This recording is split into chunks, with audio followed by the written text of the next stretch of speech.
Brand new SBR. Curtis is going to hop into the components on this thing right now.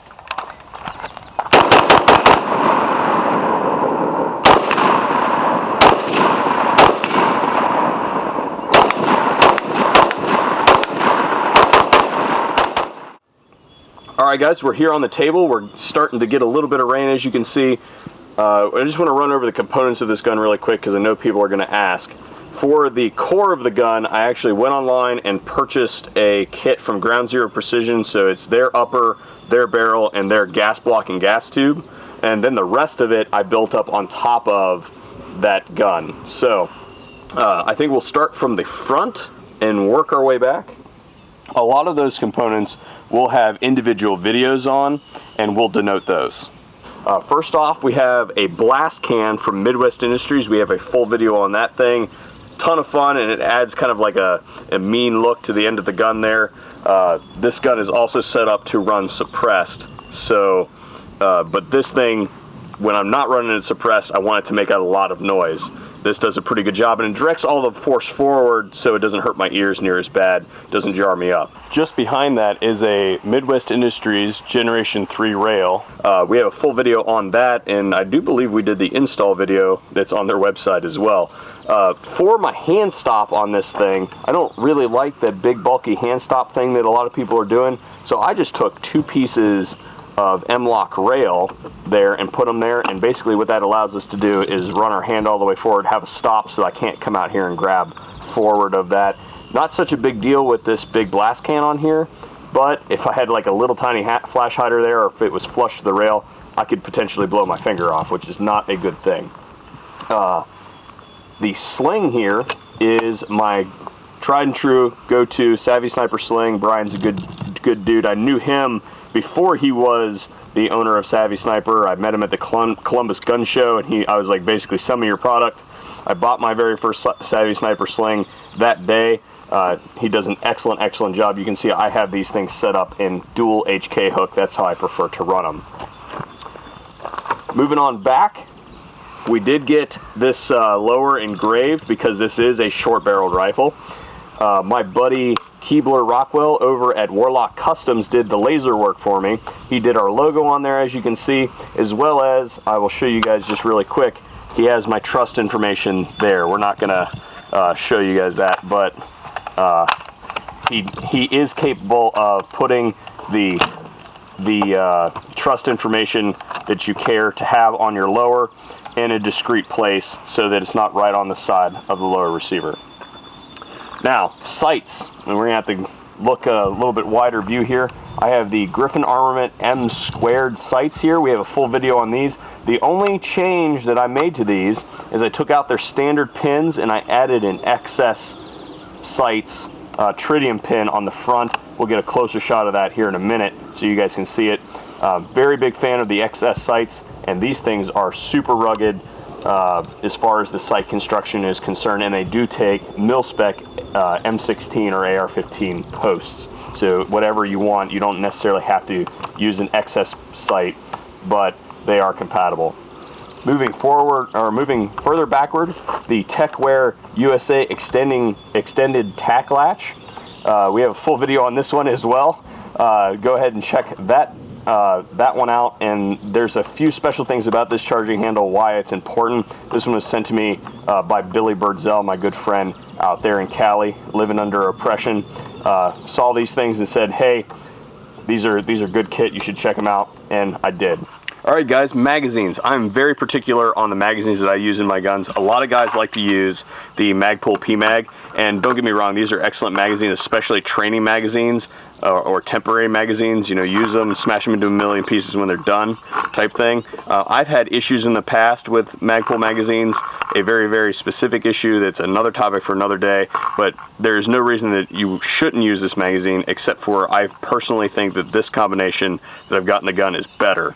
And this is an example of that magazine unloaded. This one's actually borrowed from Dog, but this is an aluminum magazine with an upgraded Magpul follower. So one of the reasons PMags made their name, Magpul made their name, was their anti-tilt follower. Well, those are available for a retrofit on your GI magazine. So aluminum magazine that I have taken the parts out of, thrown the old follower away, and put an upgraded follower in. Now, the other option is Gun Mag Warehouse, where I basically get all my magazines these days, has this exact magazine ready for sale in a bunch of different finishes. You can pick them up there. I'll have a link in the description to those magazines as well. Those are the ones that I use. Now, I do label them. These ones right here are actually Duracoated, but I have number of the magazine, my initials, and if it wasn't enough to have that, I also have some unique identifier on them. These are the magazines I took to Tactical Response for Fighting Rifle and Advanced Fighting Rifle, and I thought, well, Hello Kitty duct tape is a really good identifier. You know, nobody else will have that there. I was wrong.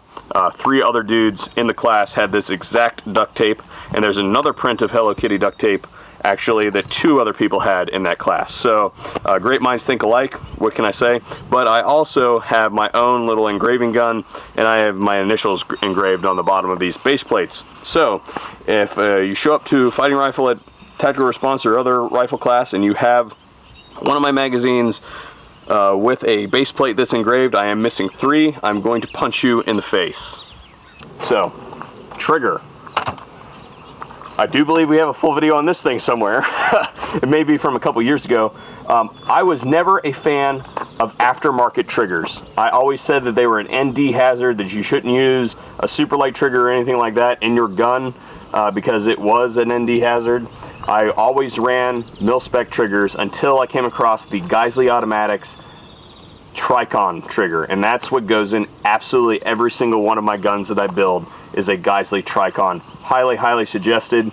The gun is loaded right now, so we're not going to demo it, but basically what makes it special is it's got a different curve on it, and it has a little bit of travel in the front to keep you from punching the trigger. It's got enough that when you pull it, you can feel yourself about to punch the trigger, and then you run into a wall and it breaks like a glass rod.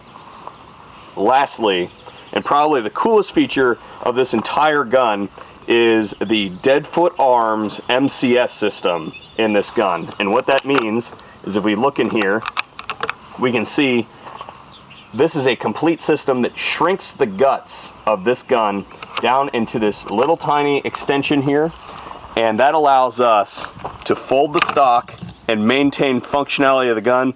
We have a full dedicated video on this thing. We'll make sure that we have the links for that thing as well so that you guys can check out this thing. These things are super hot right now. Like, I talked to like 10 people at the NRA annual meeting about these things, asking me how well they work, and I told them that I will not be returning this one to Deadfoot Arms. It's staying right here. They're gonna have to come all the way to Ohio to repossess that stock system. That's enough talking about this gun. This thing is a lot of fun to shoot, and that's what we're gonna do right here, right now. All right, guys, we're gonna do one of my favorite drills. Normally, we do this with pistols. We're gonna do it with rifle. We have a whole bunch of targets down there. This is called the bird drill. And basically, I have to be ready to go until I see a bird, and then I'm allowed to shoot the target. After I shoot that target, I have to find another bird to be able to engage the next target. And the reason we do this is to avoid anticipation of something like a timer, or you can anticipate your friend telling you threat or something like that. Bird! And you have to name it. It's a yellow-bellied sapsucker.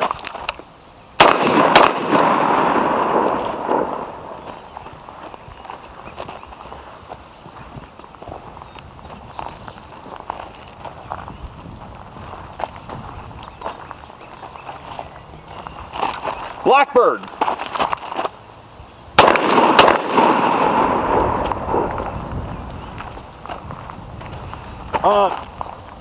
Don't know what that one is.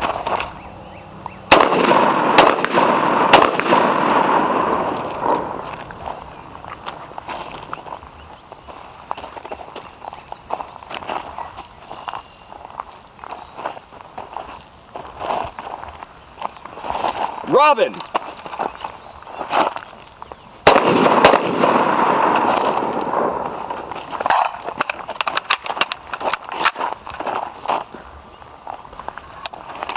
Got one target left.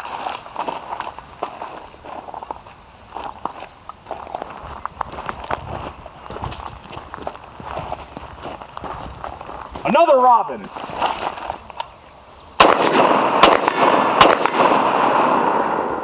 And drill. Hey guys, thanks for watching the VSO Gun Channel. I hope you guys enjoy this. If you guys end up using the bird watching drill, let us know in the comment section down below. It's a really good way to eliminate anticipation of the start of the drill. Thanks for watching the VSO Gun Channel, and hopefully we'll see you guys on a future video.